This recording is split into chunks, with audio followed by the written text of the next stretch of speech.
네, 안녕하세요. 반갑습니다. 오늘은 우리가 주제 30일 살펴볼 차례입니다. 주제 30일, 공교롭게도 3일, 3일 운동을 우리가 살펴보게 되네요. 자, 3일 운동은 이른바 문화 통치로 바뀌게 되는 계기를 마련해 줬던 그런 운동입니다. 어떻게 해서 일어나게 됐을까요? 그거를 우리가 지금부터 한번 분석해 보도록 하겠습니다. 자, 오늘은 여러분들 3일 운동 배경과 결과를 좀 잘 구분하는 게 중요해요. 여러분들이 요거를 많이 헷갈려 합니다. 3일 운동 배경이라는 거는 3일 운동 전에 있었던 일이고요. 결과 또는 영향이라는 건 3일 운동 이후에 있었던 일이죠. 그 전후 관계를 좀 잘 파악해 두는 게 좋을 것 같습니다.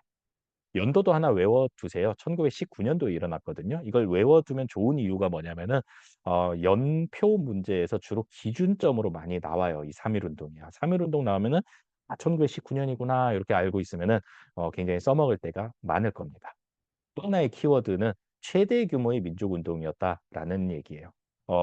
일제 강점기를 통틀어서 1 위예요, 1 위. 가장 규모가 컸다라는 것은 전국적으로 일어났고 그다음에 직업, 뭐 신분, 계층, 뭐 남녀에 상관없이 '모든 사람들이 많이 참여를 했겠구나.'라고 생각을 하면 되겠죠. 3.1 운동을 이해하기 위해서는 1차 세계 대전을 좀 이해할 필요가 있어요. 자, 여러분들 1차 세계 대전은요. 1914 년에서 18 년까지 전개됐던 전쟁이고 누가 일으켰죠? 독오이, 독한 오이, 바로 독일, 오스트리아, 이탈리아가 일으켰고요. 그다음에 이제 여기에 맞서서 영프, 유럽, 미, 중일 굉장히 많은 나라들이 이제 전쟁을 하게 되는데 누가 이겼을 것 같아요? 네, 당연히 쪽수가 많은 오른쪽 팀이 이기게 되죠. 승전국이라고 하고요.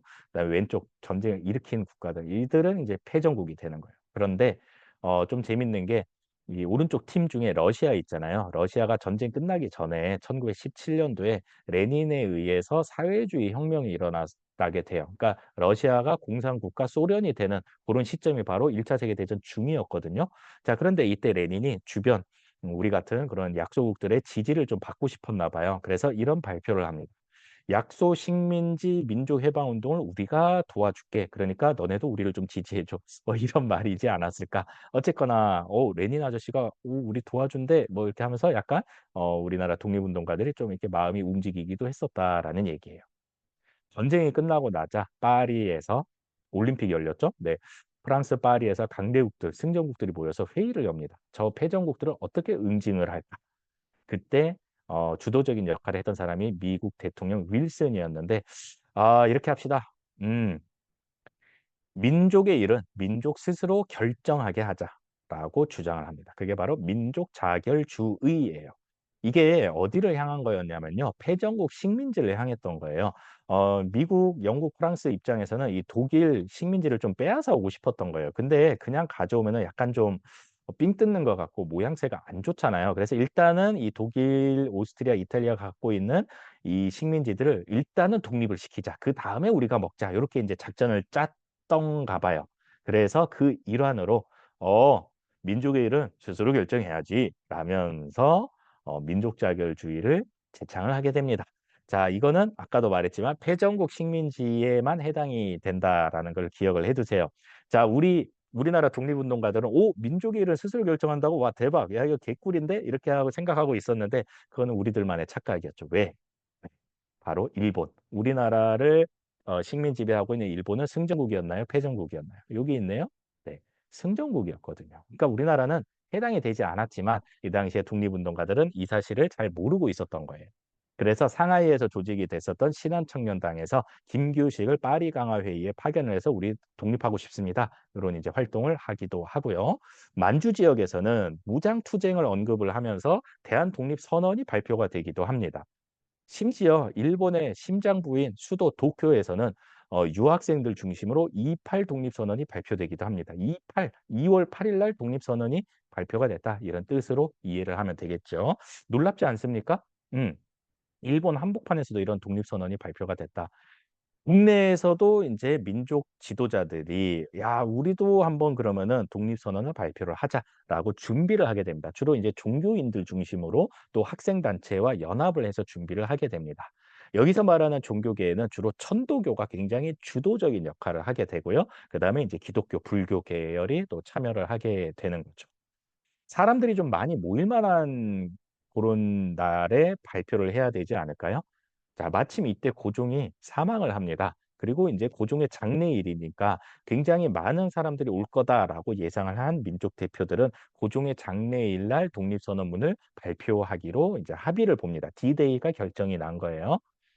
자, 이 3.1 운동은 대도시 중심으로 먼저 시작이 됩니다. 이 고종의 장례일 날 민족 대표 33 인이 약속 장소, 발표하기로 약속한 탑골공원에 갑니다. 자, 그런데 너무 많은 사람들이 모여 있는 걸 보고 겁이 났던 거예요. '와, 이러다가 뭔가 사고가 나면 어떡하지? 안 되겠다.'라면서 그 옆에 있는 태화관이라는 음식점으로 자리를 옮겨서 그곳에서 자기들끼리 독립합니까? 그리고 네, 종로경찰서에 전화해서 자수를 하고 기다리는 상황이에요. 자, 한편 많은 사람들이 탁구공원에서 '우리 민족 대표들은 도대체 언제 나타나나.' 목이 빠져라 기다리고 있습니다. 나타날 리가 없죠. 그때 어떤 용감한 학생이 여기저기 이렇게 찾아다니다가 태화관에서 자수를 하고 체포를 기다리고 있던 민족 대표 33 인을 만나게 됩니다. "아니 선생님들 여기서 뭐 하고 계십니까?" "우리는 이미 틀렸네. 우리는 이미 자수했다네." "아니 선생님 지금 사람들 저렇게 많이 모아 놓고 뭐 하시는 거예요?" 그러면은 "제가 읽을 테니까 독립선언문 저 주세요." 인제 이렇게 해서 가져와서 그 학생이 탑골공원에서 낭독을 하면서 거리로, 거리로 사람들이 뛰쳐나오면서 3.1 운동이 시작이 되게 됩니다.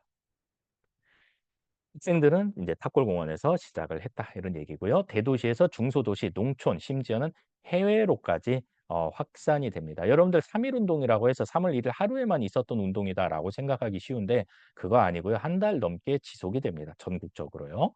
일제가 가만히 있지 않았겠죠. 보복 들어갑니다. 그중에 대표적인 사례가요, 여러분들 제암리 학살입니다. 여러분들 교과서 179 쪽에 자료 4 번에 사진이 하나 나와 있어요. 와, 엄청 끔찍하지 않습니까?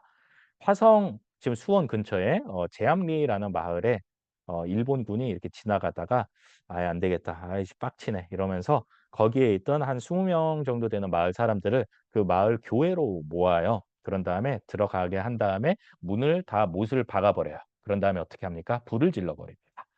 "아 뜨거, 아 뜨거." 하면서 문을 부수고 나오는 사람들에게는 밖에서 대기하고 있던 일본군이 총알 세례를 퍼부음으로써 한 마을 전체를 초토화시켰던 그런 아주 잔인한 사건이 제암리 학살입니다.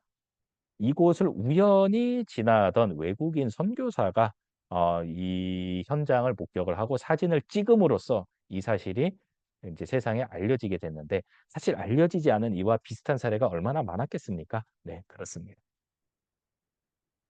이 3.1 운동이 조금씩 성격이 또 변화하기도 합니다. 처음에는 비폭력, 태극기 들고 "일본 물러가라." 이렇게 했다라고 한다면은 시간이 지나면서 점점 우리도 인제 뭐 몽둥이라도 하나 들고 쪼끔 더 격렬하게 시위하는 모습을 보입니다. 왜냐하면 이때 일제가 아주 잔인하게 또 탄압을 하기도 했었거든요. 자, 이제는 영향을 좀 살펴볼게요.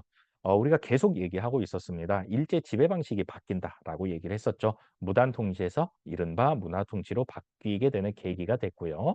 그다음에 '뭔가 좀 통합된 컨트롤 타워가 필요하다.'라고 인제 독립운동가들이 생각을 합니다. 그래서 상하이에 대한민국 임시정부가 수립이 됩니다. 자, 그다음에 이 3.1 운동에 참여했던 많은 청년 여성 학생 노동자들이 인제는 용기를 얻고 본격적으로 운동을 전개를 해 나갑니다. 자, 마찬가지로 해외에서는 "야, 우리가 태극기만 들어서는 안 되겠다. 총칼을 들고 우리가 직접 일본군이랑 맞짱을 뜨자."라면서 해외 무장 투쟁이 활성화되는 계기가 되기도 합니다. 한편 다른 북외의 다른 민족의 운동에도 영향을 끼치게 되는데 뭐 대표적으로 중국의 오사 운동, 그다음에 뭐 인도의 민족 운동. 이때 중국은 열강들의 침입을 받고 있었고요. 그다음에 인도 같은 경우는 영국의 지배를 받고 있었잖아요. 그러니 인제 운동에도 영향을 끼쳤다라는 얘기입니다. 자, 여러분들 배경과 영향 잘 구분할 수 있겠어요? 특히 28 독립선언 2월 8 일이잖아요. 3.1 운동 이전에 있었던 그런 독립선언이다. 이렇게 좀 잘 구분을 해 두고요. 그다음에 임시정부 수립되는 계기가 되었다. 이른바 문화통치가 어 시작이 되었다. 요 두 가지 키워드는요. 3.1 운동 관련 문제에서 굉장히 자주 정답으로 보였던 그런 키워드입니다. 자, 오늘은 여기까지 마무리를 짓겠습니다. 수고했습니다. 안녕.